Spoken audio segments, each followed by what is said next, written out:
নমস্কার। প্রতিবারের মতো আবার একটি রেসিপি নিয়ে আপনাদের কাছে হাজির। রেসিপিটি হচ্ছে ইঁচড় চিংড়ি।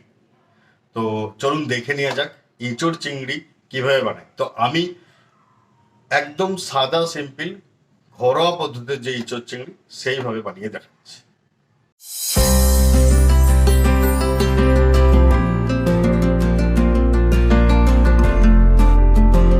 তো প্রথমেই আমি এটা কুকার নিয়ে নিয়েছি, প্রেসার কুকার।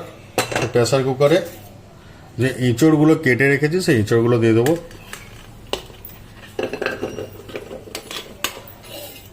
পরিমাণ মতো জল দেবো,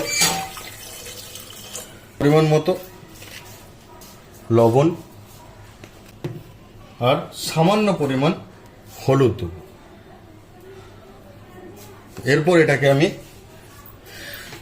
একটা বা দুটো সিটি যে যেমন ভালো বুঝবেন সেরকম দিয়ে দিন। আমি এখানে একটা সিটি দিয়ে নিচ্ছি। একটা সিটি দিয়ে আবার এটাকে বের করে ভাজবো।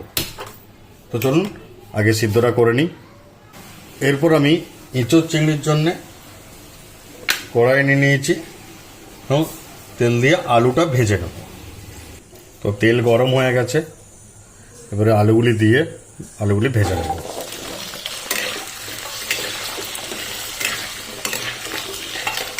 এর মধ্যে আমি হালকা আলুগুলো জন্য লবণ দিয়ে দেবো।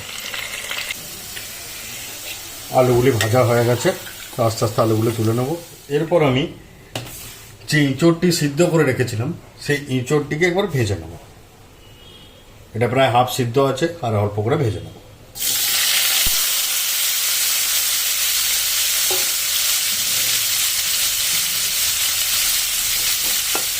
ইঁচড়টি ভাজা কমপ্লিট, আস্তে আস্তে করে ইঁচড়টিকে তুলে নেব। এই সামান্য তেলেই আমি যে তেলটা বেঁচে থাকবে সেই তেলেই আমি চিংড়ি মাছটিকেও ভেজে নেব।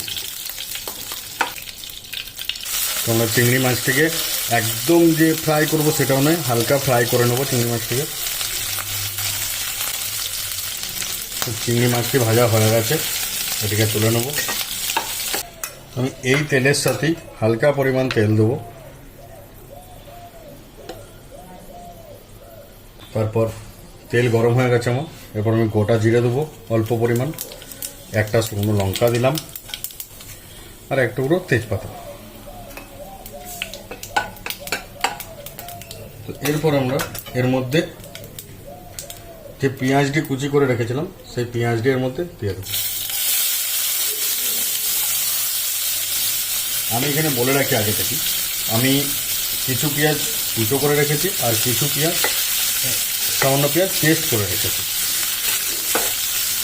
যাতে গ্রেভিটা ভালোভাবে হয় তার জন্য অল্প পরিমাণ পেঁয়াজ পেস্ট করে রেখেছি। পেঁয়াজটি ভালো করে লাল লাল করে ভেজে নেব। দেখুন পেঁয়াজটি ভাজা হয়ে গেছে।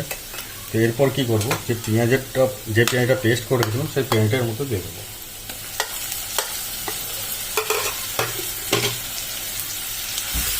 এটাকে অল্প পরিমাণ ভেজে নেব।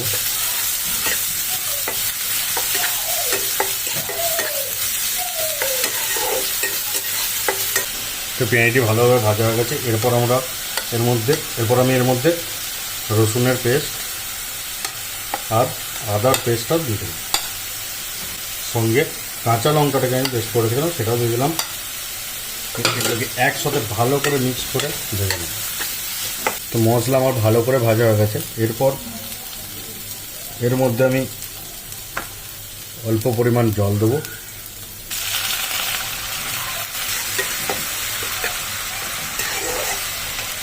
এরপর পরিমাণ মতো হলুদ গুঁড়ো, যে যেমন ঝাল খান।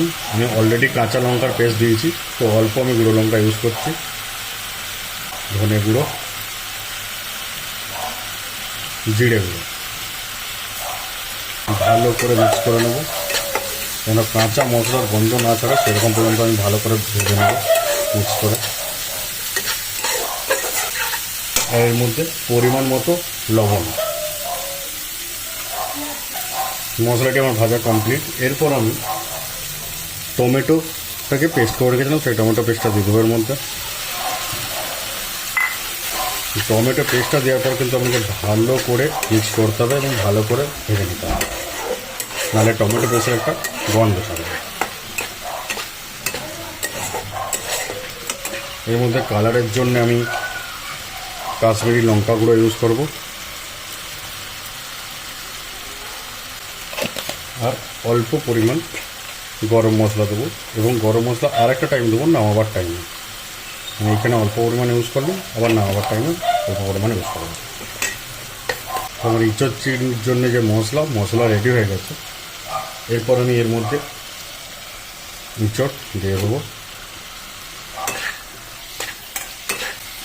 সাথে যে আলুটা ভেজে রেখেছিলাম আলুটাও দিয়ে দেবো। যেহেতু ইঁচড় আর আলু আমি একসাথে দিলাম, এর কারণ হচ্ছে দুটোই সিদ্ধ করা আছে ভালোভাবে, তার জন্য আমি একসাথে দিলাম। আর যদি ইঁচড়টা ঠিকঠাক সিদ্ধ না করা দেবো, তাহলে হয়তো ইঁচড়টাকে আমি একটু ভালো করে সিদ্ধ করার পর তারপর ওটা দিতাম। ভালো করে মিক্স করে নিলাম, ভালো করে মিক্স করে কষে নেবো। আর এই যে চিংড়ি মাছটা যে ভেজে রেখেছিলাম, সেই চিংড়ি মাছটার মধ্যে দিয়ে দেবো।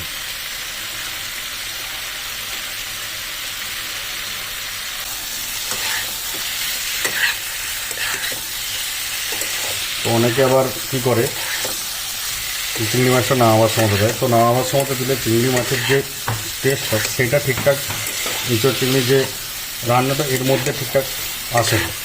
তো এখন থেকে এই কষার টাইমে দিলে চিংড়ির টেস্টটা ঠিকঠাক আসে। তো চলুন ভালো করে কষে নিই, অল্প পরিমাণ জল দেবো এবং ঢাকা দিয়ে দেবো। তারপর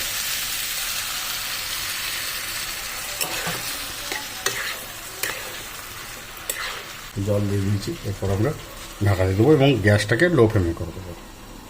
চলুন একবার দেখে নিয়ে যায় ঢাকা খুলে কতদূর কী হলো। ও কালারও সেই এসেছে, দেখতে একদম হেভি লাগছে।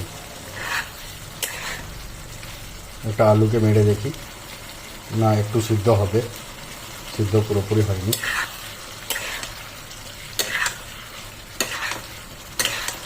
তো আমি পুরোপুরি যাতে ভালোভাবে সিদ্ধ হয় তার জন্য একটু এর মধ্যে জল দিয়ে দেবো। হ্যাঁ, আর এই টাইমে একবার লবণটা টেস্ট করে নেবেন। আমি অলরেডি টেস্ট করে দিয়েছি, ঠিক আছে। এখন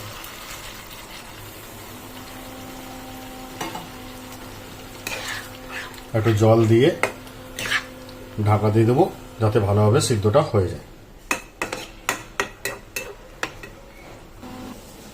তো চলুন আমি ঢাকনাটা খুলে নেব।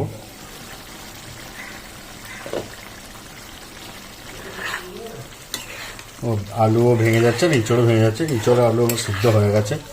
তো এরপর আমরা কী করব, এরপর এর মধ্যে হাফ চামচ ঘি দেবো। এটা অপশনাল, এটা আপনারা দিতেও পারেন আবার না দিতেও পারেন। ঘি দিলে স্বাদটা আরও টেস্ট হবে, তার জন্য আমি ঘিটা দিলাম। আর অল্প পরিমাণ গরম মশলা,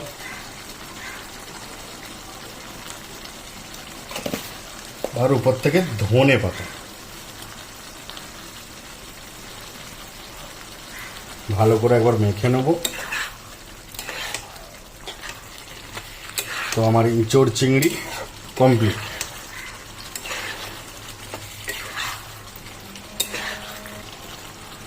ভিডিওটি দেখার জন্য সবাইকে অসংখ্য ধন্যবাদ।